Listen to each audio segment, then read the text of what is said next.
Hey everybody, David Cook, DeFranco Painting and Wallpaper. I'm just doing a quick video. We've been doing a couple of estimates, finished a couple jobs where the recurring theme was issues with drywall. Drywall repairs, drywall issues, overall they're kind of common from home to home, at least for here in the Midwest. It's very common of the same things that we see over and over again. But if you're not used to it, what's common for us is not common for you. So we thought we'd just do a quick video going over some stuff on wallpaper, drywall repairs before you wallpaper or before you're painting. So when we are bidding out a home for painting walls, one thing we emphasize is we give approximately 15 to 30 minutes per room for wall repairs. Those wall repairs are anywhere from nail pops, fixing stuff around outlet cover, fixing little pinholes from nails, that kind of thing. But those repairs can get out of hand quick. A couple of reasons that happens is how the drywall was put on. Here in this house, you can't quite see it. We've spent a ton of time fixing these things where the drywall itself was coming loose and it actually went like this, had a sag in it, and you couldn't quite see it from side to side. When you stood back, it was a sag. So they used nails in the 70s, and before, nails were used to put drywall. There'd be two next to each other. So if you go to home, sometimes you'll see two little dimples coming out. It's nails usually. So when we're fixing those, what we're gonna do is take a screw and we're gonna screw in and then remove those loose nails. So sometimes the problem with that is you have several loose nails in a row, and as you're going through and figuring out which nails need to be fixed, you have to put screws in, and you put a screw in here. The problem is this gets tightened up, and now this one it's loose. So the drywall, as the drywall comes up, that loose nail sticks out. So you may have, like in this case, as we went across, we had to put probably 25 nails in one board because of how that drywall had that sag in it. And as it's getting tightened up, all those other nails have to come out. I can't guarantee what the price is on that. We can give you an estimate, but we don't know for sure. So those are some issues we have as far as when we're doing nail damage, nail pop repairs. The other issue is there's black stuff on the wall. Okay, well, what's the black stuff? We don't know. So sometimes it's mold, sometimes it's just a water thing, sometimes it's discoloration.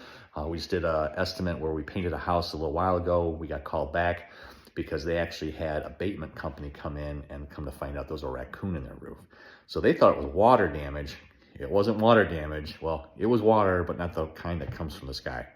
So they had brown, black stuff where the feces and urine from the animals was penetrating into the drywall. So now it's all discolored. So they have to cut all that out, especially from raccoons. Insulation's leaving, and then the drywall's got to come out because the animals can smell that and they'll come back to it, but it's just gross. So we have to cut out drywall. We don't know how much has to be cut out. We haven't seen it.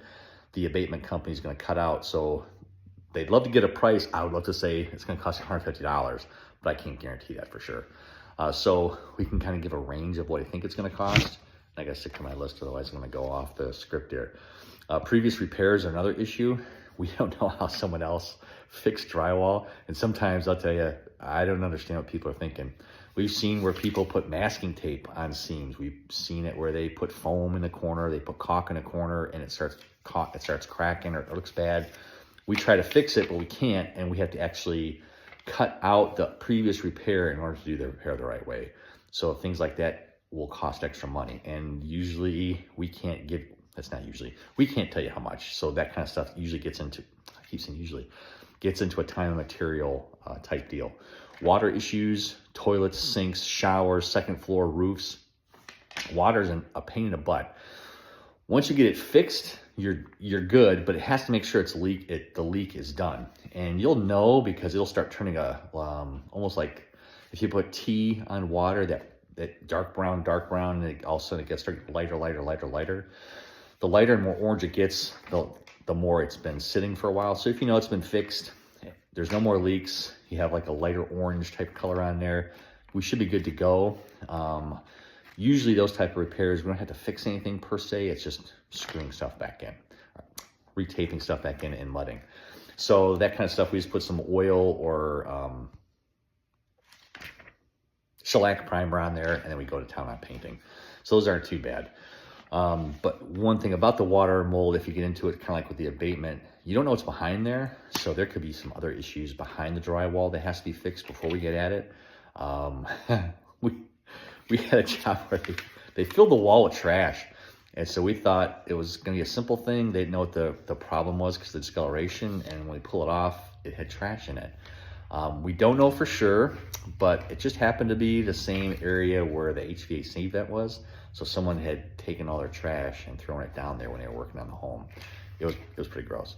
We were able to fix it, but again, how would you ever know that? We wouldn't know that. We're just painters. So, you know, we are here to help you fix that kind of stuff. But when we're doing drywall repairs in general, we give you what we think it's going to cost us. We estimate it's going to, you know, however many hours, but we can't guarantee that.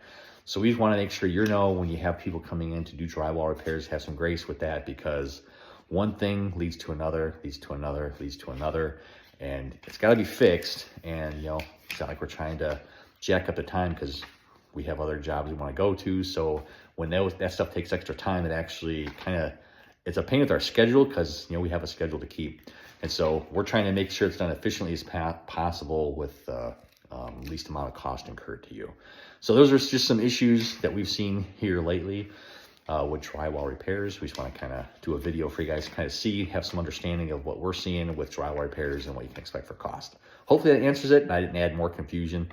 If you got questions, put them in the comments. Love to answer them. Hope you have a great day. God bless.